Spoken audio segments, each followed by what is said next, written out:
नमस्कार दोस्त, आज की वीडियो में हम लोग समझने वाले हैं क्लास 12 फिजिक्स चैप्टर नंबर 7 और इसका लेक्चर नंबर 4।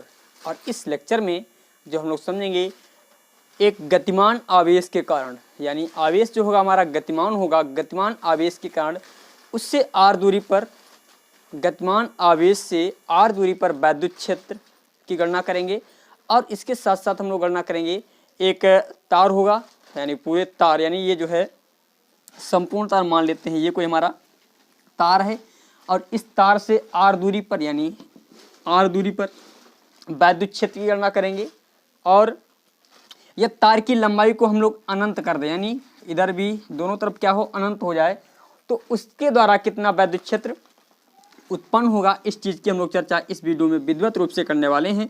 तो मैं आपसे ये कहूँगा, यदि आपने अभी तक हमारे चैनल यूनिक ज्ञान एकेडमी को सब्सक्राइब नहीं किया है तो सबसे पहले सब्सक्राइब कर लें और बेल आइकन को दबा दें, जिससे आपको आने वाली प्रत्येक नई वीडियो की नोटिफिकेशन मिलती रहे। और ध्यान रखें, आपको नोटिफिकेशन एक ही शर्त में मिलेगी, यदि आप किसी, जैसे मान लेते हैं, यदि आपने सिर्फ चैनल यूनिक ज्ञान एकेडमी सर्च करने के पश्चात सीधे सीधे चैनल को सब्सक्राइब कर लिया, तब आपको नोटिफिकेशन नहीं मिलेगी, तब आपको नोटिफिकेशन नहीं मिलेगी। और यदि आपने एक कार्य किया, आपने किया यूनिक ज्ञान एकेडमी सर्च करने के पश्चात उसमें से कोई वीडियो आपने निकाली, XYZ जो भी आपको वीडियो पसंद आए उसे आप देख सकते हैं। और उस वीडियो को लगभग में आप यदि 5 मिनट तक, ज़्यादा नहीं 5 मिनट तक देखने के पश्चात, 5 मिनट तक देखने के पश्चात चैनल को जब सब्सक्राइब करेंगे तभी आपको नोटिफिकेशन मिलेगी, क्योंकि ये यूट्यूब का एक नया नियम है। नियमानुसार इसमें भाई नोटिफिकेशन जब ही मिल सकती है यदि आप डायरेक्ट वीडियो से सब्सक्राइब करते हैं, तब तो आपको नोटिफिकेशन मिलेगी। यदि आप डायरेक्ट चैनल को सर्च करके सब्सक्राइब कर रहे हैं तो आपको नोटिफिकेशन नहीं मिलेगी, ध्यान रखें। चलो अब देखते हैं गतिमान आवेश के कारण आर दूरी पर स्थित बिंदु पर वैद्युत क्षेत्र की गणना। डालेंगे हेडिंग गतिमान आवेश के कारण। थोड़ा नीचे लिखता हूं,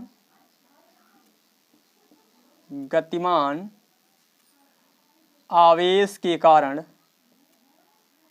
आवेश के कारण आर दूरी पर, आर दूरी पर स्थित किसी बिंदु, किसी बिंदु, किसी बिंदु स्थित किसी बिंदु P पर वैद्युत क्षेत्र की गणना। P पर वैद्युत क्षेत्र की, सॉरी चुंबकीय क्षेत्र भैया, चुंबकीय क्षेत्र की गणना, चुंबकीय क्षेत्र की गणना, ठीक है, चुंबकीय क्षेत्र की गणना। अब मान लेते हैं यहाँ पर आपको चित्र बनाना पड़ेगा साथ में ही।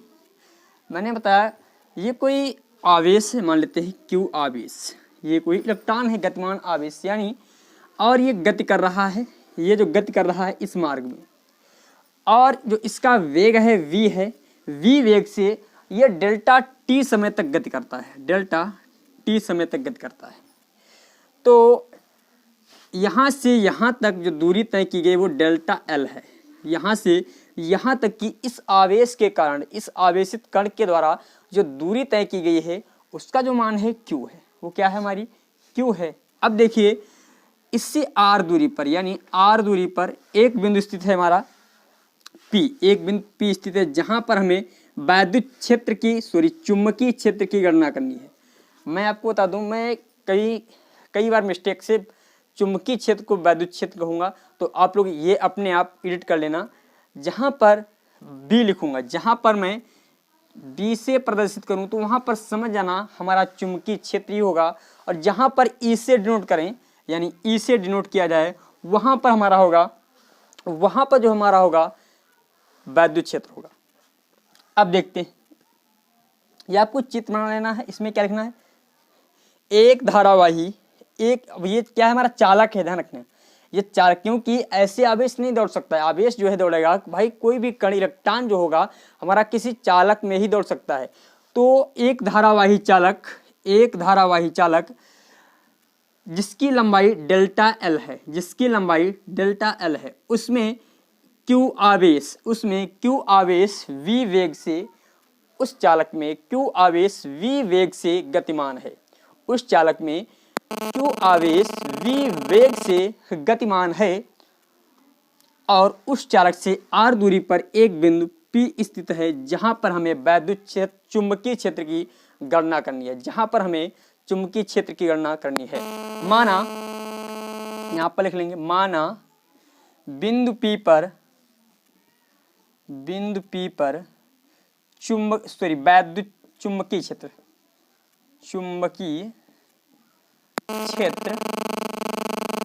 B है। मान लेते हैं, माना जो है r दूरी पर जो स्थित बिंदु P है वहां पर मैंने क्या माना है, चुंबकीय क्षेत्र को मान लिया B है। यदि मान लें, माना Q आवेश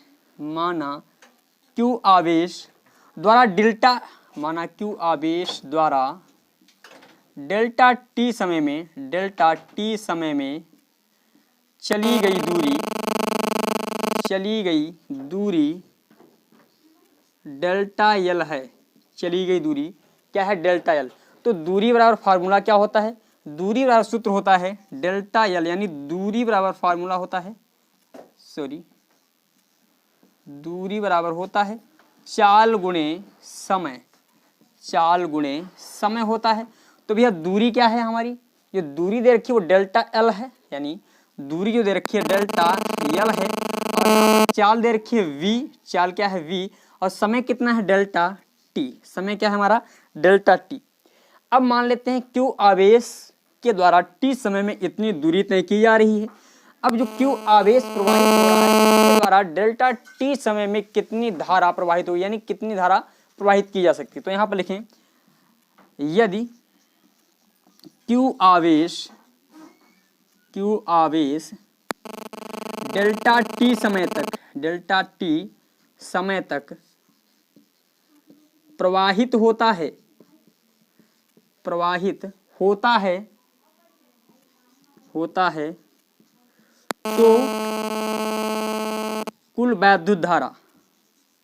तो कुल वैद्युत धारा हो जाएगी हमारी आवेश गुणे समय। वैद्युत धारा जो हो जाएगी हमारी आवेश गुणे समय। वैद्युत धारा को हम लोग डिनोट किससे करते हैं, यानी वैद्युत धारा को जो प्रदर्शित किया जाता है वो I से, यानी I बराबर हो जाएगा, आवेश हमारा है Q और समय क्या है डेल्टा T। समय क्या दे रखा है हमारा डेल्टा T। अब देखिए हमें डेल्टा L का भी मान मिल गया और I का भी मान मिल गया। अब हम वैद्युत क्षेत्र मैंने माना था B, तो बायो-सेवर्ट के नियमानुसार बायो-सेवर्ट के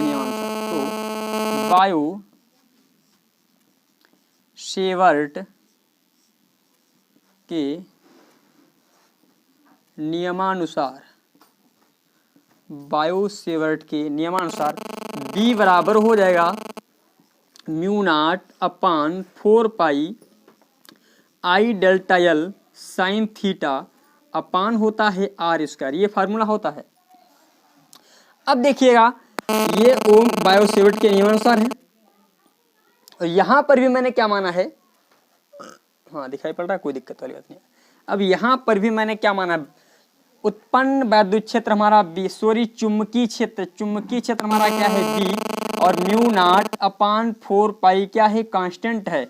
अब भैया I का मान दे रखा है Q, I की जगह पर हम लोग रख देंगे Q into delta T, I की जगह पर Q इंटू डेल्टा T रखेंगे क्योंकि प्रवाहित धारा का मान ये है, और यहाँ पर डेल्टा L की जगह पर रख देंगे V इंटू डेल्टा T, यहाँ पर रखेंगे V into delta T, V into delta T। 2 minute रुक जाओ, I बराबर Q2 होता है, नहीं I बराबर होता है Q/T होता है, तो Q बराबर आ जाता है IT, I बराबर जो है तो Q/T होता है, सॉरी यहाँ पर Q/T होता है भैया, Q/T यानी डेल्टा T हो जाएगा, ठीक है। अब यहाँ पर भैया इसका मान रखेंगे तो हो जाएगा Q/ डेल्टा T हो जाएगा, और V का मान रखेंगे तो V यहाँ पर दे रखा है V इंटू डेल्टा T हो जाएगा, और यहाँ पर साइन थीटा है अपान R स्क्वायर। देखो R स्क्वायर मतलब जो दूरी है वो दूरी यहाँ पर भी हमारी R ही दे रखी है, तो हम लोग क्या करेंगे R ही रखेंगे। तो देखिए यहाँ पर मैंने दूरी को आर रख दिया, आर स्क्वायर। डेल्टा टी से डेल्टा टी कट जाएगा हमारा, तो बी बराबर जो फार्मूला आ गया mu naught upon 4 pi, mu naught upon 4 pi और Q V sine theta upon R square.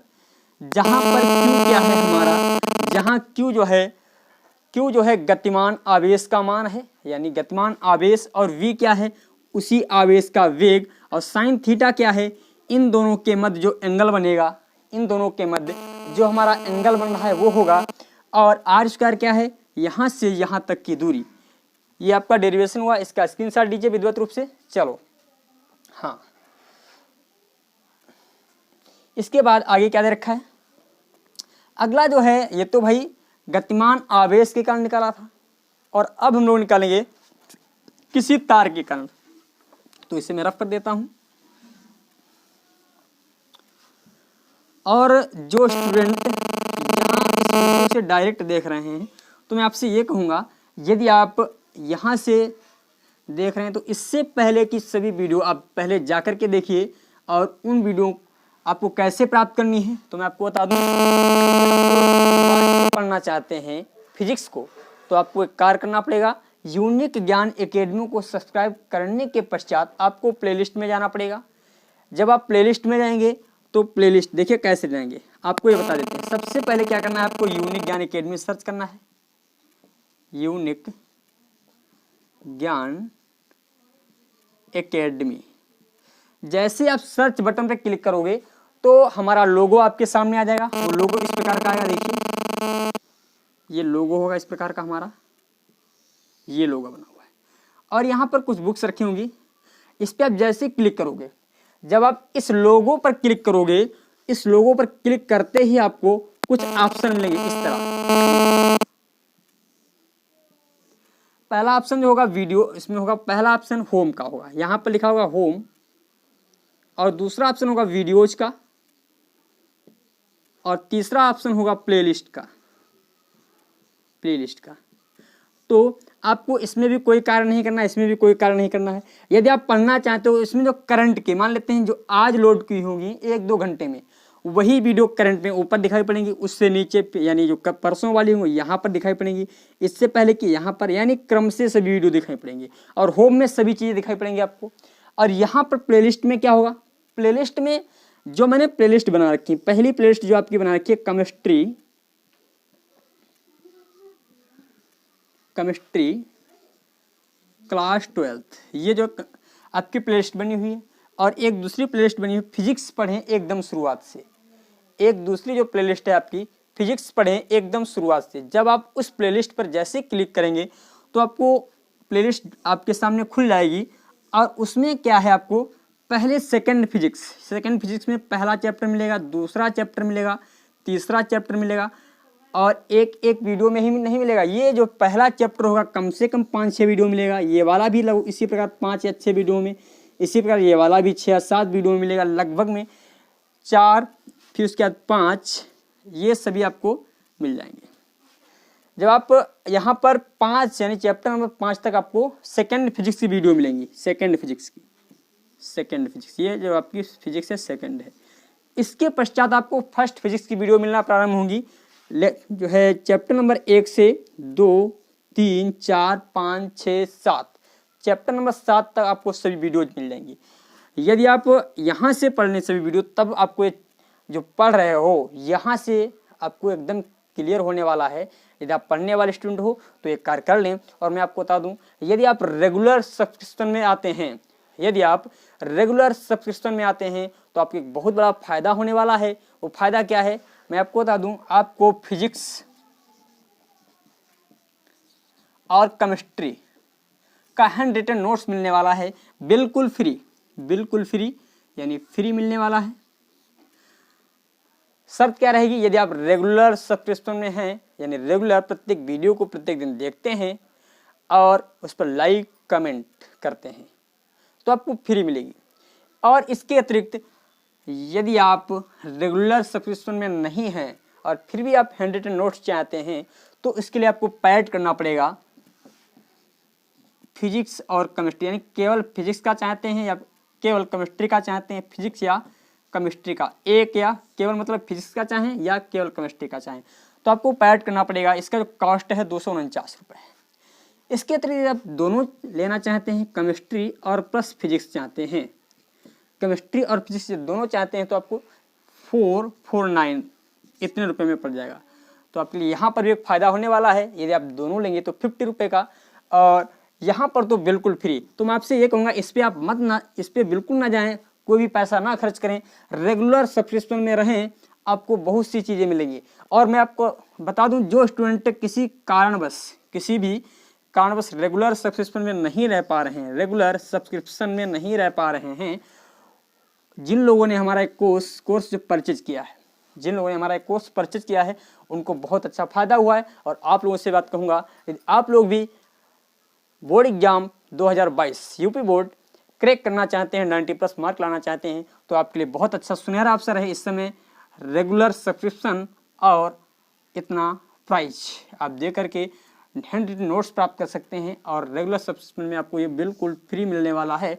और रेगुलर सब्सक्रिप्शन में फ्री मिलने के साथ साथ आपको एक बहुत बड़ा फायदा ये भी तो होने वाला है, यदि आप रेगुलर सब्सक्रिप्शन में पढ़ेंगे तो मैं आपको समझा कर बताऊँगा प्रत्येक चीज़ को कैसे। और इसके अतिरिक्त जो हैंड रिटन नोट्स हैं, मेरा प्रॉमिस है, यदि आप एक बार स्वयं से ही उन्हें पढ़ लेंगे, लगभग मैं आपको एक बार पढ़ने से ही 50% फिजिक्स आपकी क्लियर हो जाएगी। ये 100 मार्क का पेपर आएगा एक बार पढ़ने से, विधिवत रूप से, अच्छी तरीके से, दिमाग से पढ़ने से। तो आपको कम से कम इसमें से 50 अंक, यानी 100 अंक का पेपर आएगा, तो उसमें से 50 अंक आपके पक्के हो जाएंगे। तो आपके चॉइस रेगुलर सब्सक्रिप्शन या परचेज। यदि आप परचेज करना चाहते हैं तो भी आपके लिए अच्छा मौका है, हाथ से मत जाने दीजिए इस मौके को। चलो देखते हैं हम लोग आगे।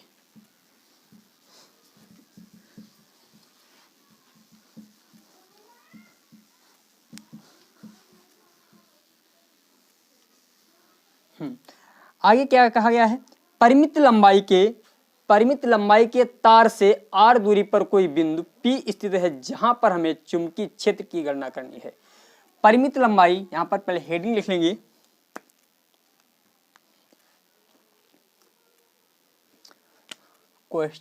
हेडिंग क्या दे रखी है, परिमित लंबाई, यानी परिमित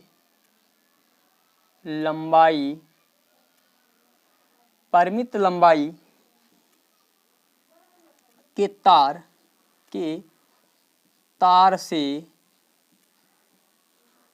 r दूरी पर, परिमित लंबाई के तार से r दूरी पर कोई बिंदु P स्थित है, कोई बिंदु P स्थित है, कोई बिंदु P स्थित है जहां पर बिंदु P पर, कोई बिंदु P है जहां पर चुंबकीय क्षेत्र कितना होगा। ये डेफिनेशन जो आपकी हेडिंग, इस प्रकार भी आप लोग डाल सकते हो, या दूसरी तरीके से ये भी लिख सकते हो, परिमित लंबाई के तार से r दूरी पर चुंबकीय क्षेत्र कितना होगा, या चुंबकीय क्षेत्र की गणना। ठीक है, तो देखते हैं। ये आपका फिगर, ये परिमित लंबाई का, यानी परिमित मतलब होता है सीमित, ये कोई हमने तार ले लिया, ये हमारा परिमित लंबाई का कोई तार है, ये क्या है हमारा परिमित लंबाई यानी सीमित लंबाई का कोई तार है। ये जो हमारा हो गया तार,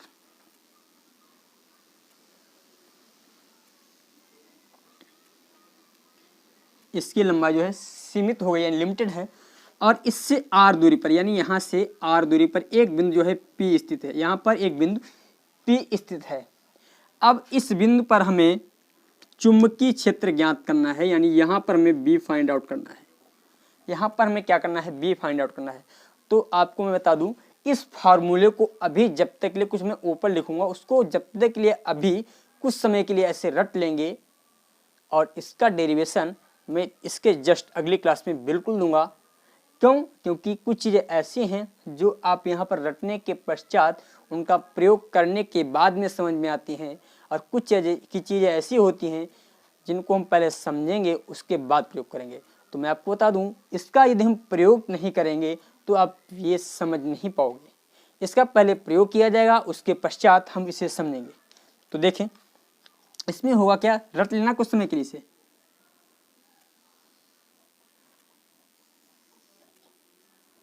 यहाँ पर तो मान लेते हैं ये हमारा जो कोण बन रहा है, यहाँ पर मैंने मान लिया ये बीटा बन रहा है और ये बन रहा हमारा अल्फा कोण, और ये 90 डिग्री का बन रहा है और ये भी 90 डिग्री का बन रहा है। अब मान लेते हैं यहाँ पर जो हमारा यहाँ पर जो एंगल बन रहा है इतना φ1 और यहाँ पर बन रहा है φ2। यहाँ पर मैं वैद्युत क्षेत्र की, चुंबकीय क्षेत्र की गणना करनी है। तो यहाँ पर मैंने अभी बताया कुछ समय के लिए इसे रट लें। माना बिंदु P पर, यहाँ पर लिखने हैं माना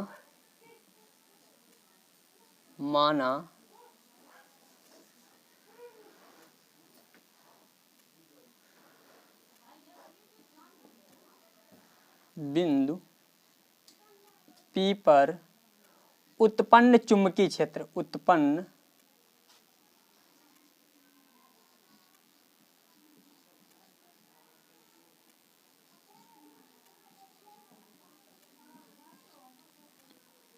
उत्पन्न चुंबकीय क्षेत्र B है। माना बिंदु P पर उत्पन्न चुंबकीय क्षेत्र B है तो B बराबर जो फार्मूला हो जाएगा आपका, इसे कुछ समय के लिए समझ लेना, μ0/4 I/r और यहाँ पर हो जाएगा cos alpha plus cos beta, cos alpha plus cos beta. ये देखिए इस फार्मूले को कुछ समय के लिए रट लें। अच्छा, कहीं पर एक ऐसी स्थितियां दे दे कि भैया सिर्फ आपको ये वाले कोण दे दे, सिर्फ आपको ये दोनों दे रखे हों और ये ना कोण दे रखा हो, तो उसके लिए क्या करेंगे, तो उसके लिए आपको बता देते हैं। यहाँ पर एक फार्मूला लगा लेना, यदि ये वाले केवल ये वाले कोण दे रखे हों उसके लिए, तो उसके लिए क्या करना भैया, तो उसके लिए यदि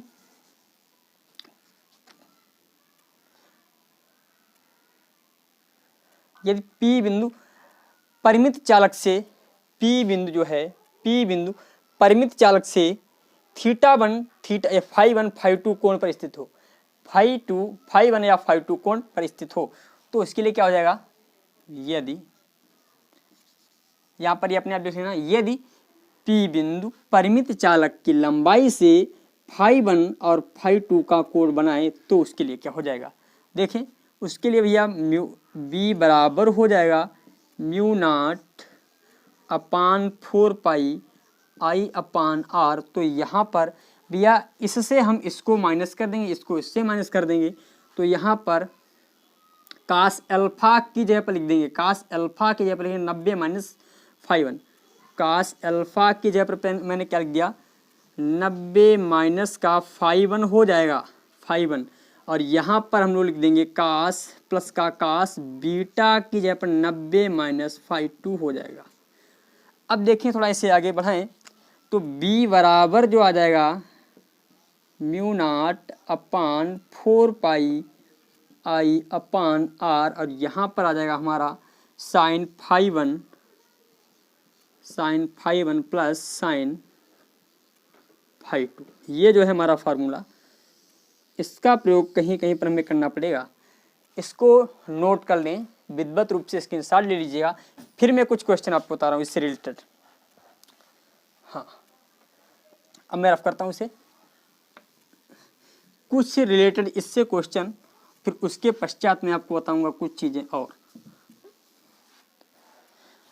देखें जैसे एग्जाम्पल, इसका प्रयोग हम कहाँ पर करेंगे। जैसे मान लेते हैं ये हमारा कोई चालक है, चालक को हम ऐसे दर्शा देते हैं, ये हमारा कोई चालक है और चालक जो है परिमित लंबाई का, यानी इसकी लंबाई क्या है, सीमित है, और इस सिरे पर यानी ये सिरा A है और ये सिरा B है, और इस सिरे से R दूरी पर एक बिंदु P स्थित है। एक बिंदु क्या है, P, जहां पर मैं वैद्युत चुंबकीय क्षेत्र की गणना करनी है। और यहाँ पर जो एंगल दे रखा है, इस स्थिति में यहाँ पर जो दे रखा है 45 डिग्री दे रखा है, यहाँ पर दे रखा है 90 डिग्री का एंगल दे रखा है। यहाँ पर 45 दे रखा है, यहाँ पर 90 डिग्री दे रखा है। तो यहाँ पर हमें फाइंड आउट करना है, फाइंड आउट क्या करना है, चुंबकीय क्षेत्र। मान लेते हैं प्रवाहित होने वाली जो धारा है, इस चालक में प्रवाहित होने वाली धारा क्या है हमारी, मान लेते हैं आई है, मान लिया मैंने आई है। तो यहाँ पर चुंबकीय क्षेत्र की गणना करने के लिए फार्मूला लगाएंगे, B बराबर mu naught upon 4 pi I upon R, और हो जाएगा cos alpha plus cos beta, cos alpha plus cos beta.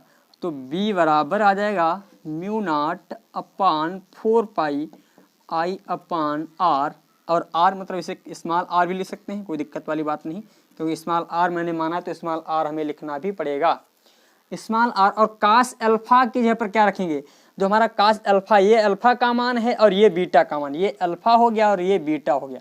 तो कास अल्फा की जगह पर कास 90 डिग्री हो जाएगा, प्लस कास बीटा की जगह पर कास 45 डिग्री हो जाएगा। अब देखिए यहाँ पर इसका मान कास 90 का मान क्या होता है, कास 90 का जो मान होता है 0 होता है, कास 90 का भी मान क्या होता है हमारा 0 होता है। तो B बराबर आ जाएगा mu naught upon 4 pi I upon R, और इसका मान 0 तो 0, और इसका मान 45 का मान होता है 1/√2, तो 1/√2।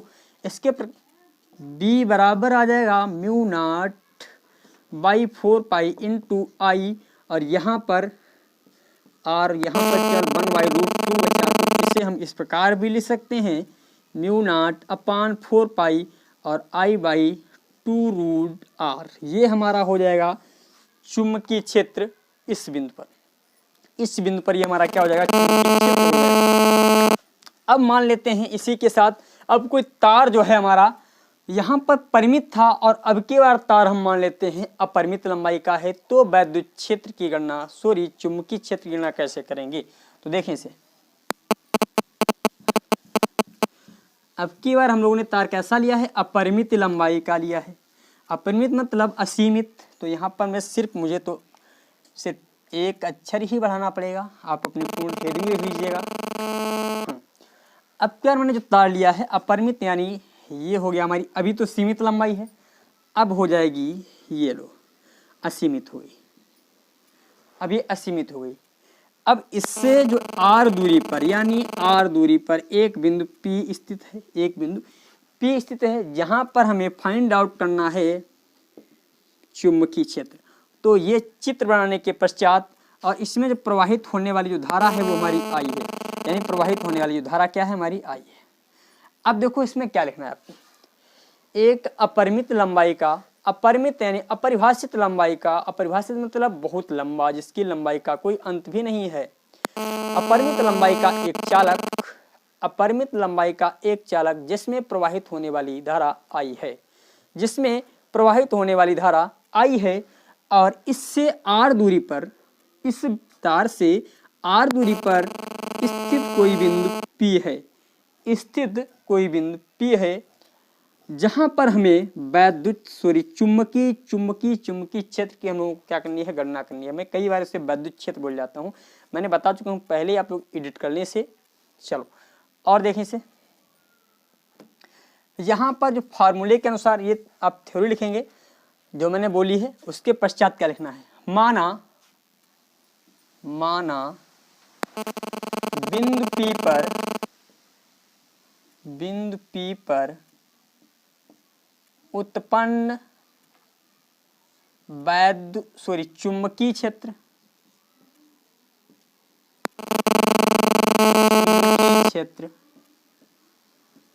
B है।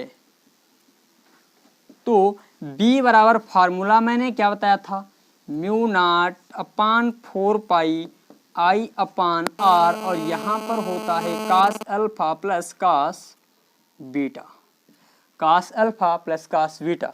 इसके पश्चात समझें, B बराबर यहाँ पर mu naught upon 4 pi I upon R, cos alpha की जगह पर अब थोड़ा समझें, यहाँ पर इधर जो कितना एंगल बनना है 90 डिग्री, यहाँ पर इस कोण को हम लोग कहेंगे अल्फा, और इस वाले कोण को कहेंगे बीटा। अब ध्यान रखें ये जो लंबाई क्या है, अनंत है, पता ही नहीं है कहाँ तक है। तो जब अनंत पर होती है, यानी जो अनंत होता है, जैसे मैंने क्या बताया था, यदि यहाँ पर इतनी दूरी है तो इतना कोण बन रहा है। अब क्या मैं दूरी इतनी कर देता हूँ तो ये कोण क्या हो जाएगा हमारा, और कम हो गया, यानी कोण फिर और दूरी बढ़ा दी तो मैंने क्या देखा, और कोण धीरे धीरे हमारा कम ही हो गया। मतलब जब अनंत पर जाएगा तो अनंत की स्थिति में कोण कम होता जाएगा और अंततः क्या हो जाएगा, हमारा कोण का जो मान है वो शून्य हो जाएगा। तो मतलब यहाँ पर अल्फा का मान हमारा 90 डिग्री और बीटा का मान क्या हो जाएगा, शून्य हो जाएगा। यानी यहाँ पर अल्फा का मान जो है हमारा 90 डिग्री, अल्फा बराबर 90 डिग्री और बीटा बराबर शून्य हो जाएगा। क्यों? क्योंकि तार की लंबाई जो है अनंत है। तार की जो लंबाई है वो हमारी दे रखी है अनंत। तो देखिए यहाँ पर, तो b बराबर mu naught upon 4 pi I upon R, और कास अल्फा की जगह पर हमें क्या लिखना है, कास अल्फा की जगह पर हमें लिखना है, कास अल्फा जो है हमारा, कास अल्फा, अल्फा की जगह पर क्या लिखना है, देखिए काश 90 डिग्री रखना है और काश बीटा की जगह पर 0 डिग्री प्लस काश 0 डिग्री।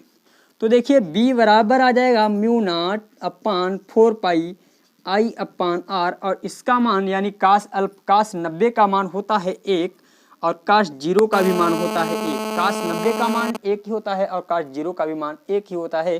तो यहाँ पर हो जाएगा b बराबर mu naught upon 4 pi I upon R, यहाँ पर 1 1 2 हो जाएगा, 2 1 2 2 दूनी 4। तो b बराबर जो हमारा आ जाएगा, b बराबर आ जाएगा यहाँ पर म्यू नॉट अपान 4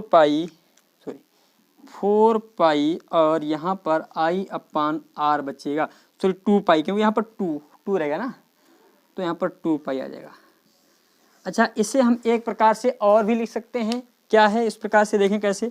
हम लोगों ने एक फार्मूला और पढ़ा था, वो क्या था भैया, देखिए म्यू नॉट अपान 4 पाई का जो मान निकाला था 10⁻⁻7 होता है, 10⁻⁻7 होता है। और यदि हम लोग यहाँ से म्यू नॉट का मान निकालते हैं तो हो जाता है 10⁻⁻7 या 4 पाई इंटू 10⁻⁻7 हो जाता है, 4 पाई इंटू 10⁻⁻7 हो जाता है।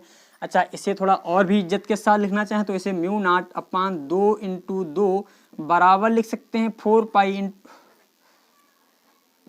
इंटू 10⁻⁻7, और यहाँ से 2 हमारा किस में है, भाग में है, उधर जाएगा किस में हो जाएगा, गुणा में हो जाएगा।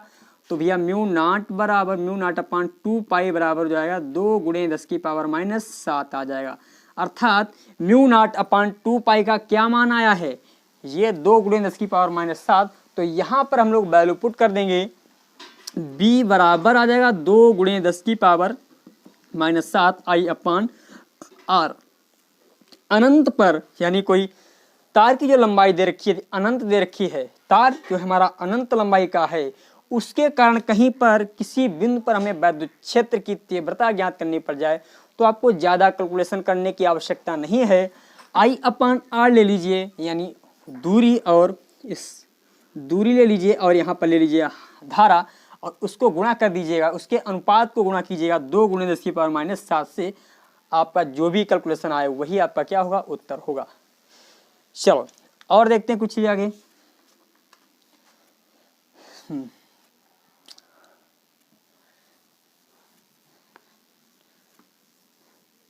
एग्जाम्पल के लिए समझ लें, यहाँ पर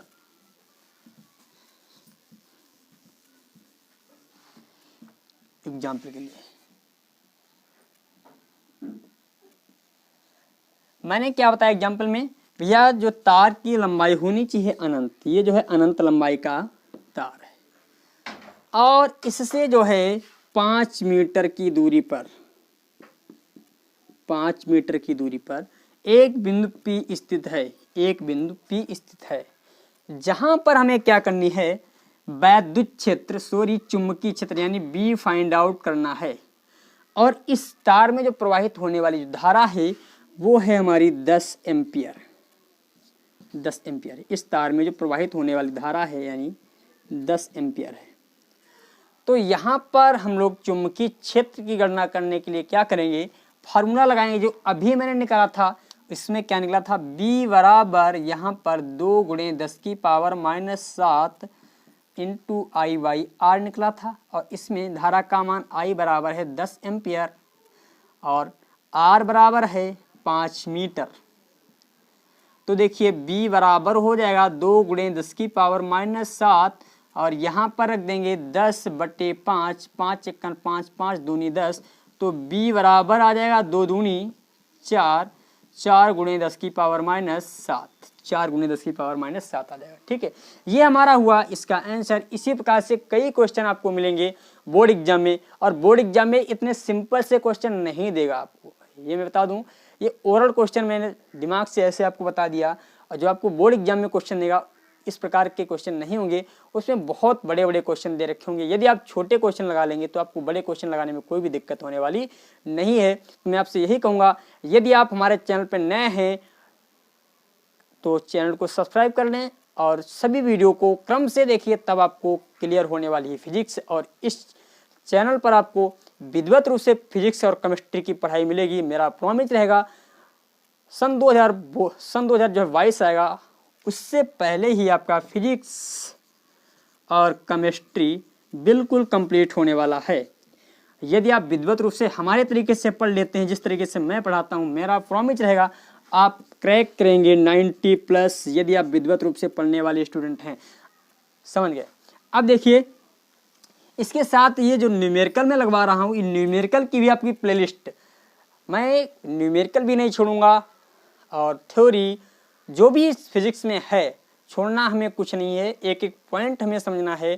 तो इसके लिए मैं आपसे कहूँगा, सबसे पहले अपने दोस्तों को इस चैनल का जो है लिंक शेयर कर दें, और स्वयं भी यदि सब्सक्राइब नहीं किए तो सब्सक्राइब कर लें, और प्लेलिस्ट में जाकर प्रत्येक वीडियो को एक तरफ से देखना स्टार्ट कर दो। आपको बहुत बड़ा फ़ायदा होने वाला है। और मैंने बताया रेगुलर सब्सक्रिप्शन पे आपको मिलने वाला है फ्री हैंड रिटन नोट्स, वो भी PDF फॉर्म में। आज की वीडियो यहीं तक रहेगी और फिर मिलेंगे अगली वीडियो में। तब तक के लिए आपको नमस्कार, धन्यवाद।